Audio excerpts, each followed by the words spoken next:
Finally, we end up in the southern part of Texas, the Houston Texans. 10-7, same coach, D'Amico Ryans, same offense, Bobby Slowick as the OC. D'Amico Ryans came in, did some really good work with this team. Bobby Slowick, obviously we saw what he did with the offense. That has put C.J. Stroud at quarterback 6 to start the season. Davis Mills is the backup. He's not being drafted. Joe Mixon, RB14. Damian Pierce, RB62. There is no competition for Mr. Joe Mixon. And Jawhar Jordan, RB81.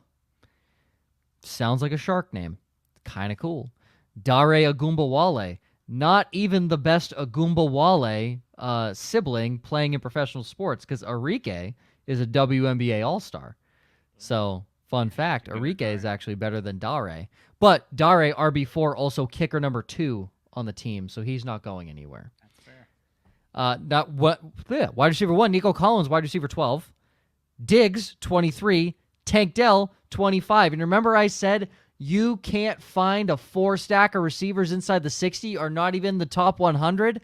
Well, Noah Brown is 101. So fuck you, Houston. Yeah, just missed it.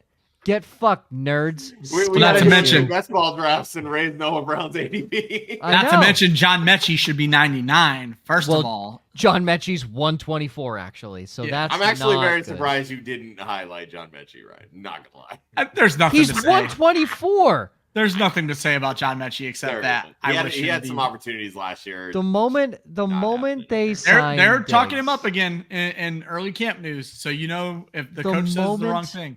The moment they signed Diggs, that was the death sentence on John Mechie. Listen, the second I hear he's in the Cooper Cup role, he will tight, Ryan. he will always have those 5 straight catches against Auburn. Here's what's in overtime. hilarious about my love affair with John Mechie. I did not watch a fucking down of college football. Joe got me so excited about John Mechie. Go watch the highlights of him against Auburn. It's insane. That I am now a mouthpiece for John Mechie, who I know nothing about except he beat cancer. So go John Mechie all the time. Look. All I'm saying is go watch him destroy Auburn in overtime in his last year in college football. And you should be like, yeah, that's a guy. That's a guy I want. So, yeah, Ryan is in the Cooper Cup role. I've never been given higher praise. Emma is instantly in the Cooper Cup role of our viewers now, too. So What is that? I don't... Me and Emma are best friends. Swifties, the Cooper Cup role, perfection. What is... I'm gonna have to get out to Indy. Not to hang out with Joe, just to meet Emma. Yeah. Right. Yeah, you don't want to see the new venue or come see a Fisher's Freight football game. Yeah, just chill on the game op side of things. We'll start with actually the tight end, because the tight end is tight end 13, and Ryan wants to talk about the tight end after we talked about 3 straight tight ends last week. So, why not a 4th? Maybe a first. I'm going to go negative. Because at tight end 13. It feels like a trap altogether. Tight end 13, I understand you're probably not drafting him, but I'm staying far away. When you look at the top tight ends from last year, the thing that jumped out to me is all of them are on teams that had wide receiver problems, and that is not something you can say from Houston, with the exception of maybe Evan Ingram. But Sam Laporta, they have 1 wide receiver. Evan Ingram, you could say they had 2, but Kirk missed a lot of time last year. Kelsey, they had 0 wide receivers. Hawkinson, for most of the season, they had 1 wide receiver. George Kittle, David Njoku, 1 wide receiver. Trey McBride, 0 wide receivers. Cole Kmet, 1 wide receiver. The people who were in the top 10, including Dalton Schultz last year, weren't competing against people, because remember, we're not just adding Stefon Diggs to this. We're adding a healthy Tank Dell back to this equation. So Schultz being a top 10 tight end last year is misplaced love if you're going to try to move him up rankings at all. He's a guy that when I'm in best ball leagues where I need to draft 2 tight ends, I'm not touching him. I don't think the value is going to be there. And when you look at just his numbers from last year, he can't afford to lose anything.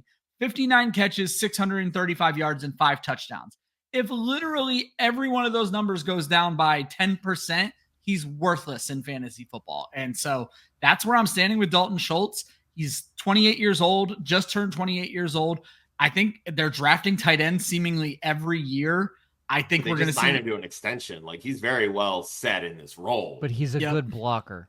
Yeah, and he's also a good blocker, but when you have inefficient Joe Mixon, you need good fucking blockers. So I'm saying they didn't sign him to the extension because he's a really good pass catching threat. He is, but he's a top tier blocking tight end. Well, and to go all the way back to our Stars of Tomorrow series, where whenever we had Coop on, where he talked about this is a team that uses a fullback, and he's worried about which one of these wide receivers is going to get pushed out. I think we're looking at this the wrong way. I think we're going to see Schultz get pushed out because you don't sign Stefon Diggs and not start running 11 personnel. I don't want to believe that Bobby Slowick is that fucking stupid. I think these wide receivers are fine. I think it's going to be Schultz who takes a back seat and just becomes a jag at tight end. He is a guy who I have zero interest in. I will be surprised if I find ways to get him onto my stream of the week list because I just don't see the upside. I just don't see it this year. Well, speaking of Coop, I mean, he's always been a tight end proponent, and he always says what we're looking for is guys that are top 1 or top 2 targets on their respective teams. You can make an argument that Schultz is five, that he's the number 5 in the pecking behind order John here. Mechie. And when John Mechie's healthy, he's 6. So, I mean, we know that Mixon can command targets. Obviously, we know Stefon Diggs can command targets. Nico led the team in targets last year. Tank Dell wasn't far behind him in targets per game.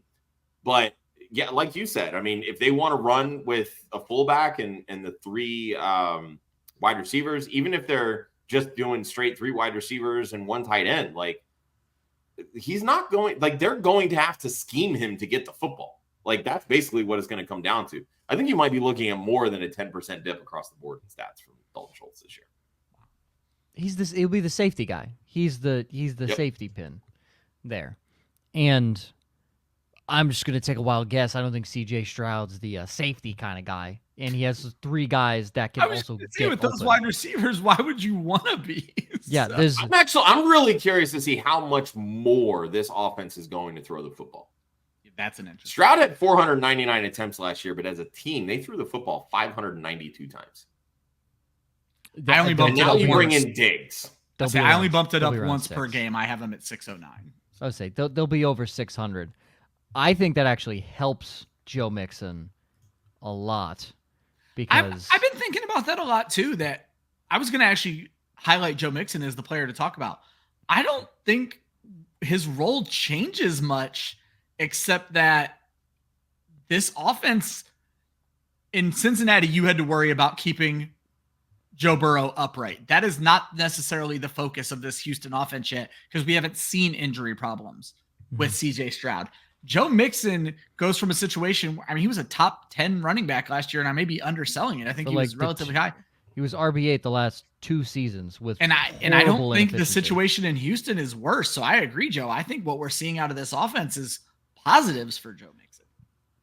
I mean, I shit on him when they traded for him. Laramie Tunsil, I still don't think he's anywhere near a top-tier left tackle in the NFL, but he's been good. For what they paid for him, it was overpaid, but he's been good. You have Kenyon Green, who was a first-round draft pick 2 years ago.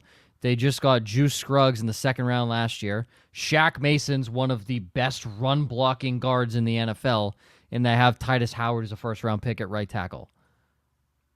They have a good offensive line. And they invested heavily in that offensive line last year. Like, they gave all those guys contract extensions. To make sure their quarterback stays upright. Learn Cincinnati. Amazing. Learn. So he's going to have one of the best offensive lines he's had maybe in his career, Joe Mixon. Like, he hasn't really been behind, I would say, a stellar offensive line ever. So he's going to have a really good offensive line.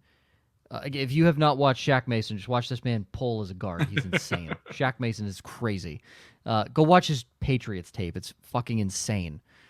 But he has a really good run-blocking offensive line. Pair that with 3 guys who can get open. Yes, he had Jamar Chase and T. Higgins, and Tyler Boyd, you could say. Like, there were 3 threats, but were they ever all healthy on the field at the same time for more than 2 games? So you have all this, and not to mention there's a tight end you actually like do need to somewhat worry about as a defense. So Joe Mixon could line up to be pretty good with this addition of Stefon Diggs. I think it actually helps Joe Mixon way more than it helps Stefon Diggs. I don't like Diggs at all. I won't say I don't like him, but I think once we get into August and we're doing the more casual drafts, if you will, I think his name recognition is going to drag his ADP to places I'm not going to want to touch him. Josh, I don't know. I love Diggs, and I like him more at value over Nico Collins, truthfully. I think he actually leads Collins this team is in targets. I'll give you that. Collins is very high. Too high. He's too high. They're basically putting him in the Brandon Ayuk stratosphere. Like they're people are thinking that he can maintain the efficiency.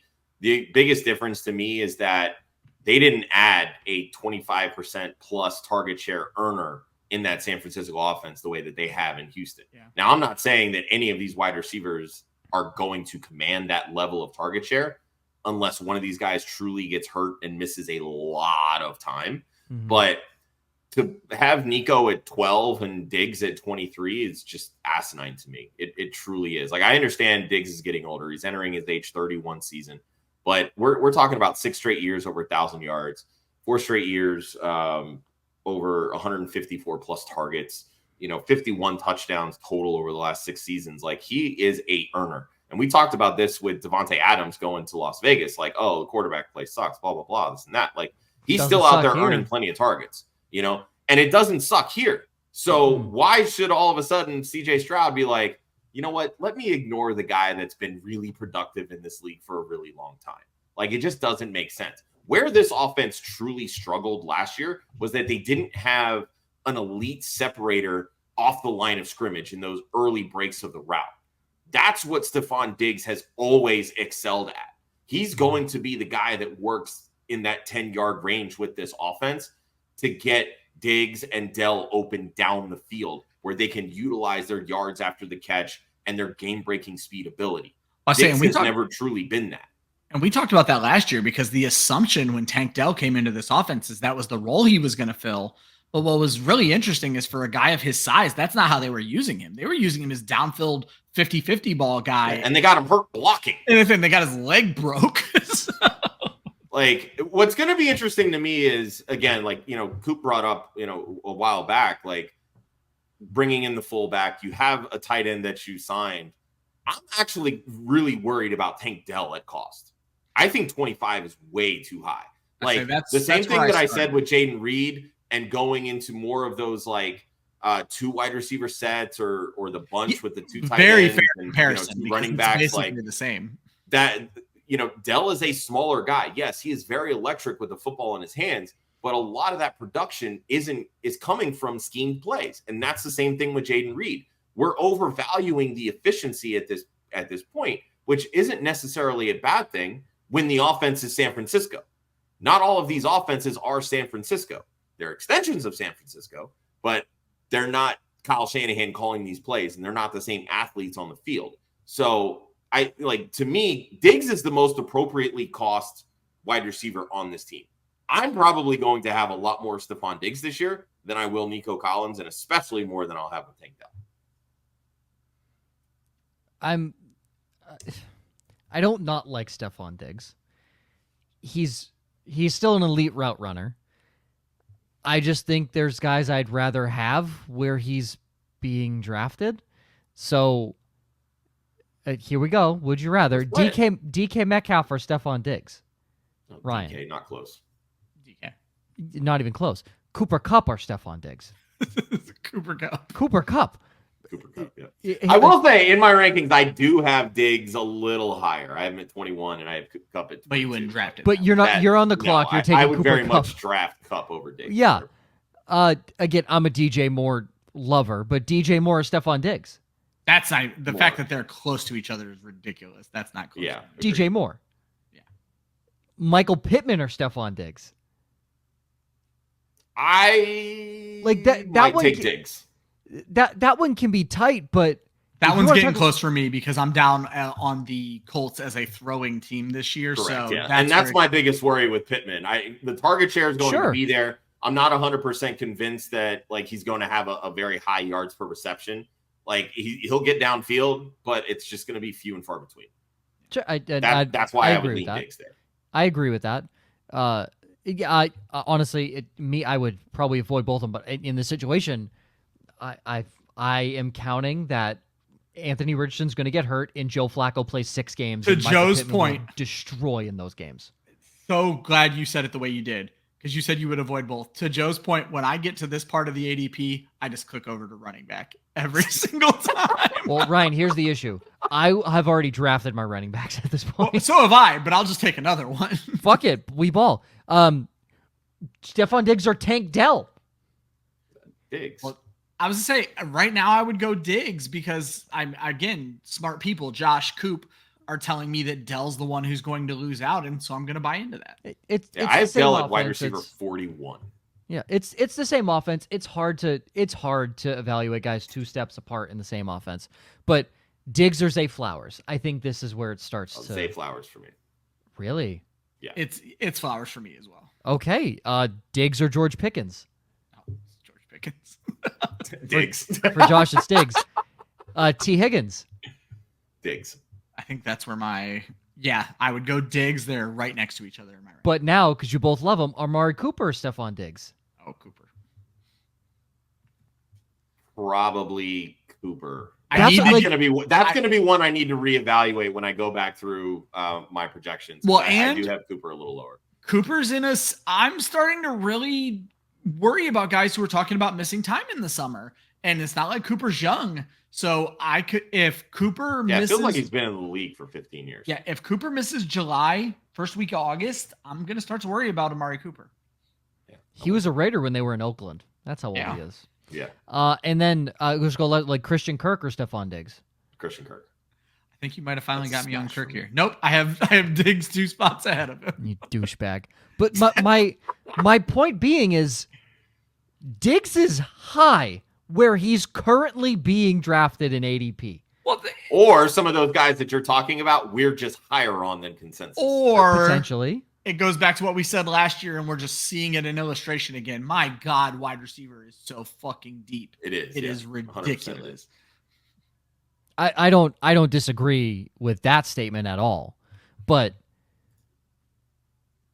he feels high. Like he just feels high. Well, if you think he feels high now, Diggs is one I'm going to keep an eye on in August. I think we're going to see that ADP. I don't want to say skyrocket, but I think we're going to see a 5 to 10 point bump in his ADP when the people who play fantasy football in August come in. The reports out of training camp are going to be very interesting for the Houston Texans. That's fair too. Because if people are there, you have a group of people that feel like Tank Dell is the wide receiver 1 in that offense. You have a group of people that think that Nico is the wide receiver 1. You have people that still stand Stefon Diggs, right? And it's just going to be, what report is going to come out that's going to skyrocket one or the other. Yeah. That's what it's going to be. So Ryan, let's just say he moves up into the second round. Let's say he moves up into the middle of the second round because he's currently in the middle to back half of the third. Let's say he moves up into the middle of the second round. Diggs. That is, he's not touching him in the third. I was going to say. I'm telling you where he's at right now. I didn't know he's in the middle of the third right now. That's best ball though. Everybody avoids running backs. Just fucking stupid. I'll switch it to redraft. If you're in the middle of the third and you're choosing between Stefon Diggs and Travis Etienne, it's fucking Travis Etienne. In redraft, he's wide receiver 17. Yeah. Oh, that's even worse. So, and again, like where are you pulling ADP from? The Draft Sharks one that you guys send me. Oh, okay. Because I was going to say Fantasy Pros right now matches Underdog almost perfectly. I don't know if that's the only thing they're using. All right, so let me take that back. That was a half point PPR. You want to know where Diggs is going in a full PPR? Wide receiver 13. Oof. Say I'm going to be hurt. What are we smoking, guys? What? Granted, Michael Pittman's wide receiver 12, which is insane. People are high on Pittman. Obviously high on Diggs. But that's an illustration of what I think we're going to see when the folks who I hate calling them casuals because that feels like I'm denying what they do, but the seasonal fantasy football players, not the assholes. That's a better term. I like that. That's a much better seasonal term. Fantasy players. I like that. not the assholes like The us who are here non-addicts. 12 months. Yeah, exactly. And so when we see the seasonal people come back, I think the Stefon Diggs name is going to hold weight, and that's going to be an issue. So. Well, so here, and I'll just go what they're. So this is based off ESPN, and even on Sleeper, he's at 16. So I'll just go off the ESPN because that is going to be your widely, like Ryan said, your more casual, seasonal fan base. Diggs or Mike Evans? Oh, it's Mike Evans as many times as I can have. Yeah. Diggs or Drake London? That I would still take London. Diggs or DK? We already said that. Ayuk, I'm leaving out of the conversation right now. Debo Samuel or Diggs? I would take Diggs over Debo. I am criminally high on Debo Samuel right now. If Brandon Ayuk's gone for the season, Debo, easy. Oh, if not, I think it's more of a conversation. Jalen Waddle or Stefon Diggs? See, that's where it gets interesting because I have soured on Waddle after defending him for 4 months against Josh last year. I'll give you that. I'm still going to take Waddle, though. I would take Diggs. I think the ability to earn targets is greater with Diggs than it is with Waddle. Waddle's going to be that ultra efficiency kind of guy, and I'll give you that. That's going to be such a headache in redraft. Then we go DJ Moore, Cooper Kupp, Devonta Smith, or Stefon Diggs. Smith. And then Zay Flowers already talks about Malik Neighbors. I'm leaving out. He's a rookie. Then you get back to I Tank cannot Dell at fucking 26. believe Malik Neighbors 80. Is that high? Why? And then this dude went so early in, I think, every Scott Fishbowl draft this past week. Why? Relative to other wide receivers. We were also drafting in New York City with a bunch of Giants in New and York Jets City. fans. Yeah, but all Giants fans hate themselves. Why would they take... Well, they love Malik because Neighbors. this is the time of year when they love to be optimistic. That's why. God, wow. Every time I saw his name on the board, my eyes got big. Because let me tell you. He went in the second round, I think, in one of those. Yeah, so he was not a consideration for me. Let me tell you, my team's been bad for 3 years, and I haven't spent a single second being optimistic about that team. How the Giants fans do it is insane. I don't even understand. But my point being is, Stefon Diggs is third round, 7th pick in redraft right now. You're telling me the guy you can take at the start of the 5th round is going to be better than him? Like Ryan said, switch that tab to running back because that's who you want. Yeah. It's like, it really is crazy. So around where Stefon Diggs is going, your running backs are Joe Mixon, James Cook. I don't like him, but that's fine. Devon Achane, RB1 according to Pro Football Focus. Right. But Alvin Kamara, I'm sorry. That's not even close.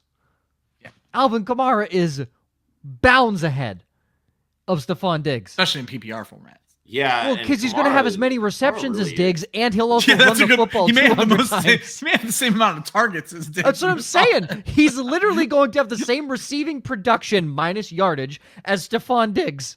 Yeah. But he'll also run the football 200 times. And score 4 touchdowns in one single game.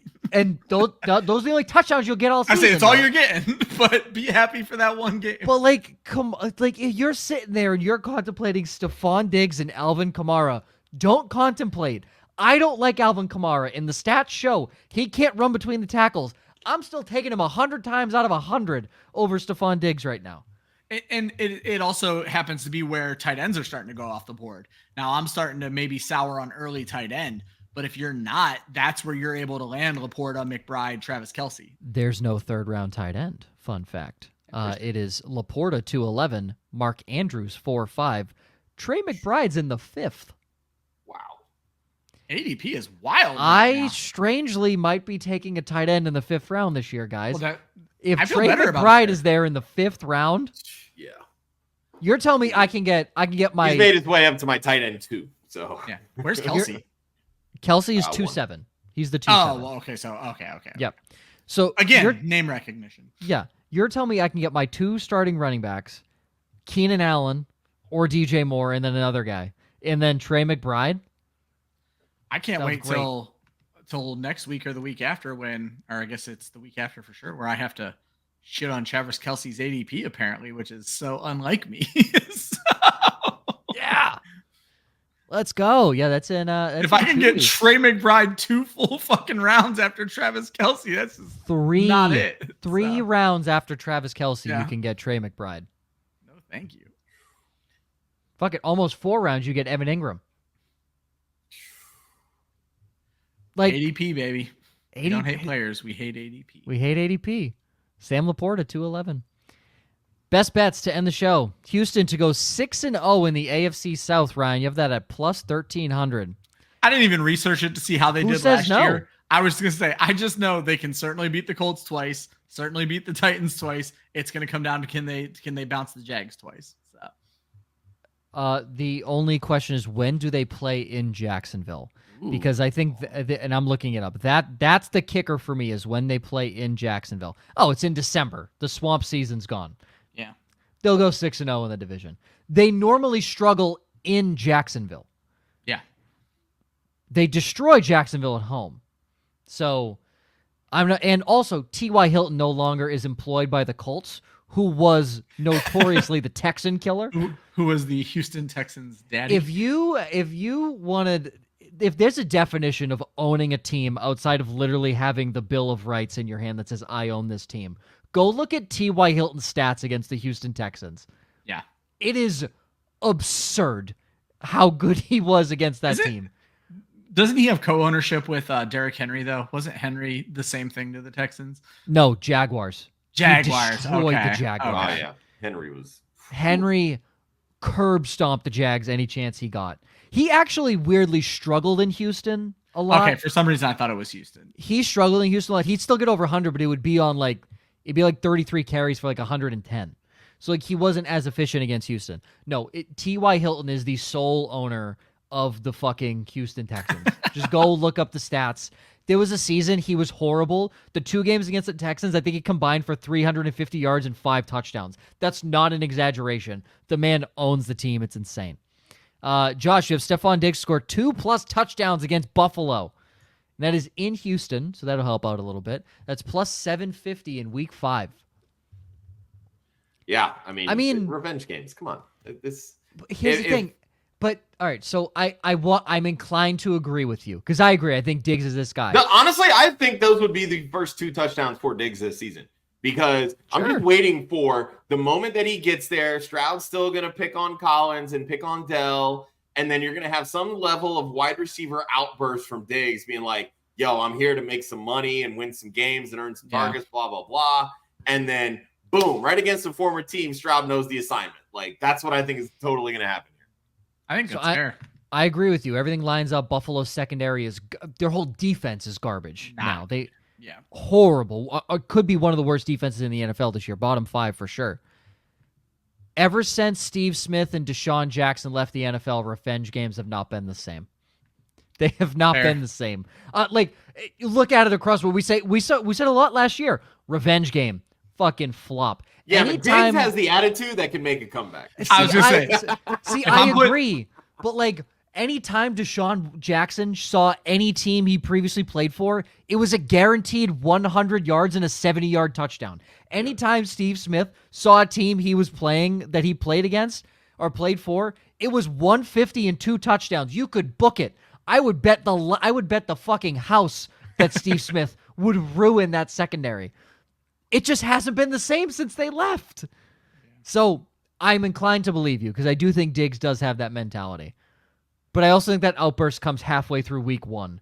So we'll see. Is that early, huh? Diggs against Minnesota in 2022. I was just thinking about that, Ryan. 12 for a Bill 28. Didn't find the end zone, though. I mean, that's still... It's a good revenge game. Fantasy points. Not for Josh's bet, but it's a very good exactly. game. I was just trying to see if there's any other one. But here's the thing: who in that Buffalo secondary is going to stop him right now? They got rid of everybody. Exactly. They literally outside of Micah Hyde. I think Micah Hyde's the only returner. The worst thing that could happen for you in that game is that it's a Joe Mixon game because I don't think Buffalo could stop the run either. So. Buffalo has a much better chance of stopping the run than they do stopping the pass. Well, I mean, let's be clear. Everybody has a better chance of stopping Joe Mixon than they do. No, Joe, they don't have Micah Hyde either.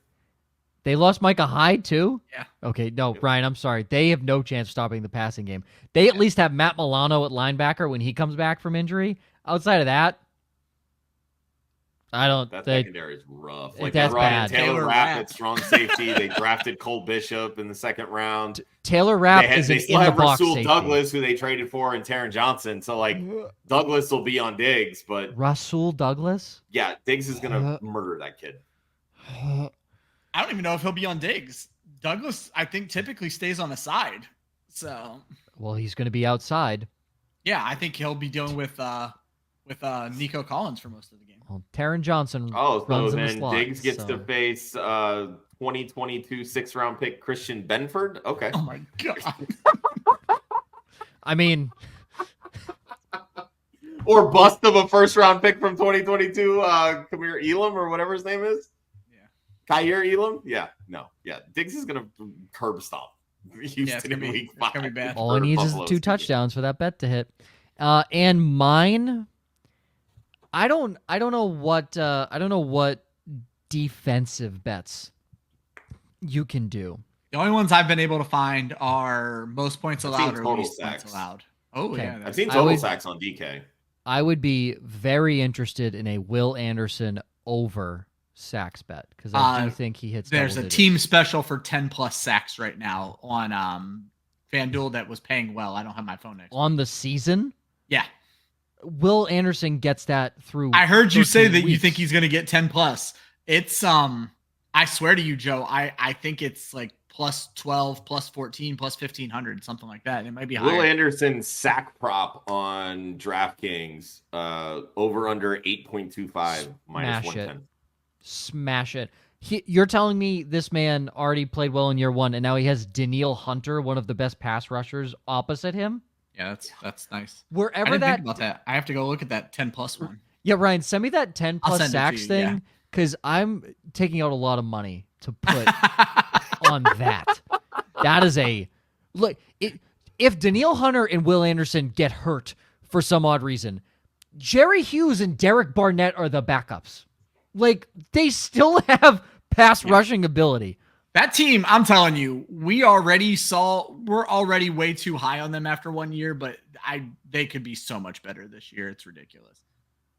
D'Amico Ryans did the damn thing, plain and simple. So He did.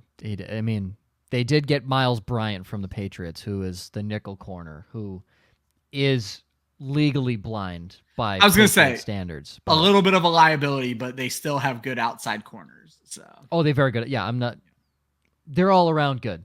And how do you hide a bad nickel corner?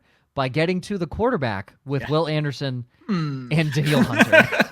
That is what you do. And their linebackers are good too. Christian Harris is fantastic. Yeah. And then Azeez Al-Shahir, what a revelation he was. He played great.